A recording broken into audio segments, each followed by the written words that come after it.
The American West, 1890. It is a lawless, brutal place. We start with two drifters, Purvis and Buddy. They are thieves and murderers, making their living by killing sleeping travelers for the contents of their pockets. But after fleeing a crime scene, they stumble into a gorge they shouldn't have entered. The air changes. The birds stop singing. Suddenly, they hear a sound echoing off the canyon walls. It isn't a bird, and it isn't a wolf. It is a terrifying, hollow whistle made of human bone. Buddy walks forward to investigate. Thwack! A black arrow, fletched with strange feathers, pierces his throat. He drops dead instantly. Purvis panics. He runs through the brush, stumbling upon a burial ground marked with totems made of animal and human skulls. He has walked into the home of something ancient. He fires his gun blindly into the trees, but there is no one there, just the whistle. He escapes, terrified, running toward the nearest town. He thinks he got away. He is wrong. He didn't escape. He just led them to civilization. We cut to the town of Bright Hope. We meet our protagonist, Arthur O'Dwyer. He is a cowboy, deeply in love with his wife, Lorna. But Arthur has a major problem. He has a shattered tibia, a broken leg that hasn't healed. He can barely stand, let alone ride a horse. We also meet Sheriff Hunt, played by Kurt Russell. He is the stoic, no-nonsense protector of this town. He is having a quiet breakfast with his backup deputy, an old man named Chicory. Chicory is loyal, but he's simple-minded and talks too much. The peace is broken when the drifter, Purvis, the man from the opening scene, stumbles into town. He buries his bloody clothes to hide his crimes, but Chicory sees him. Sheriff Hunt confronts Purvis in the local saloon. The tension is high. Purvis tries to run, but Hunt doesn't hesitate. He shoots Purvis in the leg and drags him to the jailhouse. Because Purvis has a bullet in his leg, they call for the town doctor. The doctor is drunk, so they send for his assistant, Arthur's wife, Lorna. This is the mistake that changes everything. Lorna goes to the jail to treat the prisoner. Sheriff Hunt leaves a young deputy, Nick, to guard them for the night. The town goes to sleep. In the dead of night, the stable boy is working outside the jail. He hears a noise. He looks into the darkness. A figure emerges, a massive man covered in white dust, naked, carrying a weapon made of bone. The stable boy is killed instantly, his body dragged away into the dark. The next morning, Sheriff Hunt arrives at the jailhouse. The door is open. It's empty. Lorna is gone. The prisoner, Purvis, is gone, and the young deputy, Nick, is gone. All that is left is a single arrow stuck in the wall. It doesn't look like any arrow they have seen before. It looks prehistoric. The sheriff calls in a local Native American professor to examine the arrow. The professor takes one look at it, and his face turns pale. He tells them this isn't Apache, and it isn't any known tribe. He identifies them as Troglodytes, cave dwellers. He explains that they are a lost clan of inbred cannibals who don't have a language. They only communicate through whistles and violence.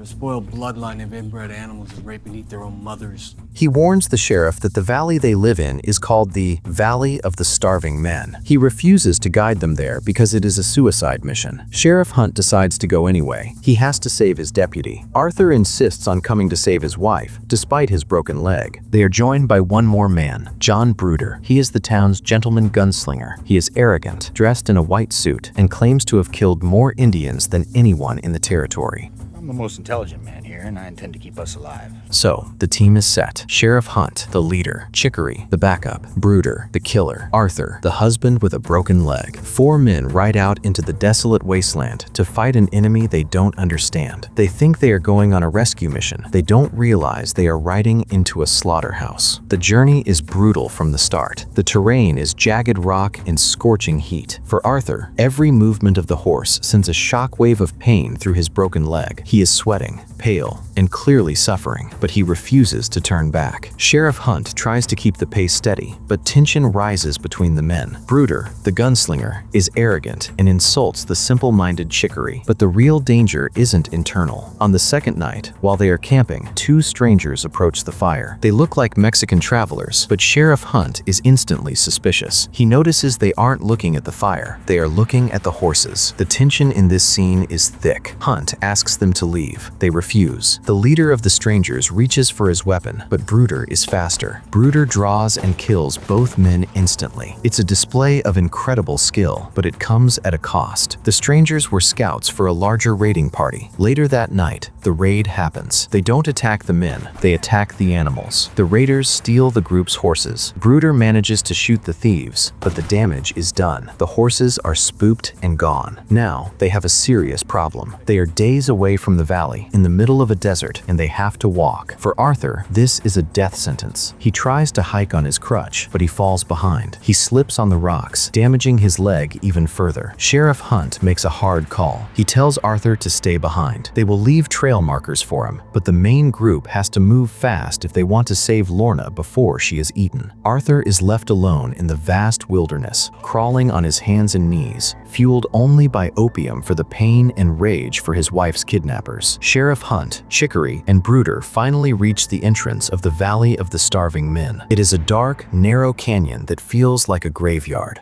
Immediately, the silence is broken. An arrow hits Bruder, then another. The Troglodytes are here. These aren't like any warriors they have fought before. They don't scream, they don't charge. They use camouflage to blend into the rocks, and they communicate with those terrifying bone whistles. Bruder, the best shot in the territory, gets taken down. He manages to kill one of the attackers, revealing what they look like. Pale, covered in bone armor with sharpened teeth. Bruder knows he is dying. He tells the sheriff to leave him. He wants to go out fighting. Sheriff Hunt and Chicory try to retreat, but they are overwhelmed. A troglodyte knocks Hunt unconscious with a stone club. The screen goes black. When Hunt wakes up, he is in a nightmare. He is inside a cage carved out of solid rock, deep inside a cave. He looks around. Chicory is there, and so is Deputy Nick, the young man who was taken from the jail. Nick looks bad. He has been beaten and stripped, but worst of all, he tells them that the savages already ate the drifter, Purvis,